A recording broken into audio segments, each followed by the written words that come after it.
hard to the right, and he saw that. He was looking for that cutback lane. I think they blocked for that lane. So we got 1:17 to go here in the first quarter of play. Clock is kind of running slow here a little bit, ticking. Teams are throwing the ball around, at least Milton's throwing the ball around a little bit here. Sauk Prairie up 10-7 on a Carl Schrader 38-yard field goal. And turning into a pretty good football game. Kyle Martinelli, a senior kicker, 6 foot, 150-pounder, drives it high and deep to Kenny McNeil. Kenny McNeil will field it at the 8-yard line. Got some good momentum going. He's still chugging along. He's out to about the 29, let's call it the 30-yard line for McNeil. So about a 22-yard return for Kenny McNeil. And the Sauk Prairie offense will step back on the field, see if they can get some things going again. Looking hard this year for ways to get that ball in Kenny's hands, because he's a big kid to try and bring down. And you can see there, even after contact, he's going to pick up 3-4 yards, always going forward. And you saw in the newspaper Coach Horn talking about getting some touches to McNeil, and they'll put McNeil out here in the slot. Single back is Coy, stitching under center. He'll give the ball to Coy up the middle. He's looking for his blockers off that right side, and Milton creates a pretty good pile there as they are getting low and underneath those big Sauk Prairie offensive linemen. Yeah, I think they're starting to shake a little bit of the rust, the dust. They're realizing the new season is here. It's not last week's scrimmage. The pads are getting lower. You said it. They're not getting blown off the ball like they were in that first drive or two. McNeil back at the fullback. Coy at the deep back, stitching under center. Give to McNeil, pulled now, stitching, little pitch outside. Coy's got some room. Nice job. Nice run Great by run. Coy, and Good that'll decision. 15-yard gain, Sauk Prairie. Bring it out to the 49-yard line. That was a nice pursuit by that defender as well. He may have saved a touchdown right there by getting that from behind and slowing him down enough. You know, an Boys are elusive interesting kids. decision by Stitchin to pitch that ball, because he really didn't have any pressure in front of him. The pressure was coming from behind. I'm not sure he saw it, but I think he saw Coy had the sideline and was going to turn off, 10, 15 yards. So give him the ball.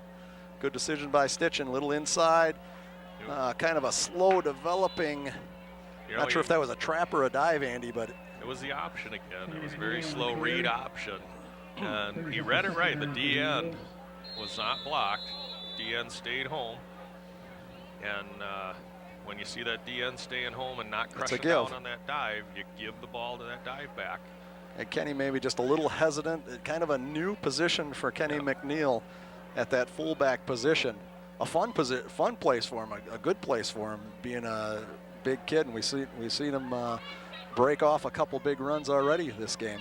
But that time just a little bit slow out of the chutes, and it's called read option. And so what's happening there is the quarterback is reading that defensive end. He's waiting to see if he's going to tack down the line of scrimmage onto the dive back that he's holding that ball in the chest of, or in the belly. And if he sees that D-end come down to tackle that dive back, he pulls the ball just like he did the play before, and he carries it outside and carries out the option then with his running back.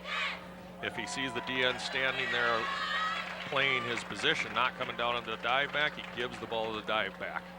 So really the option part of that is the defensive end has to make a choice. He's either going to tackle the fullback who's running right up the middle of the field, or he's going to tackle the quarterback. And all the quarterback has to do is decide who's he going after. Yep. And that time there was just, I think, just too good a D-line play, and it was a pretty long developing read on that. So start of the second quarter, 10-7, Sauk Prairie Eagles leading here at home tonight against Milton. Right near the midfield stripe.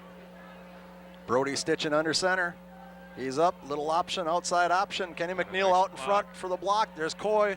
He breaks a tackle, breaks another. He's got some room. Coy is gone. Brendan Coy, a 51-yard run off of a Brody Stitchin option and a Kenny McNeil block. That's a pretty nice combination, Andy. Yeah, Brendan is 6 foot, 160 pounds. That's probably giving him a couple, 3 extra inches and maybe 10 pounds. But he carries all of that. He runs like he's 175, 180. And Yeah, he sheds tackles. He's a heck of a running back. Carl Schrader back on as Sauk Prairie will try to go up by 10 again. And that's up and through. 17-7, Sauk Prairie again scores immediately at the beginning of a quarter. Yep, starting out the second quarter just like they started the first with a big touchdown. Brendan Coy again with the run. We said at the beginning of this game that the defenses are going to determine a lot of what happens here because both offenses have some pretty big strike capabilities. And right now the Sauk Prairie defense is outplaying the Milton defense. And we actually would have expected that. Good experience coming back, you said, Andy, on that Sauk Prairie defense. A pretty experienced core of kids offering some leadership out there. Last year's senior class of boys was very small. There were 2 girls for every boy in last year's graduating class. And I had a daughter that graduated, that's why I know that. And so they didn't graduate a whole lot of seniors last year on the football team. Some good players, definitely some good players that graduated, some holes that need to be filled, but this senior class this year, a lot of numbers, a lot of players that had some experience from last year, and some good all-around athletes. They're multi-sport athletes. Carl Schrader will tee it up at the 40-yard line.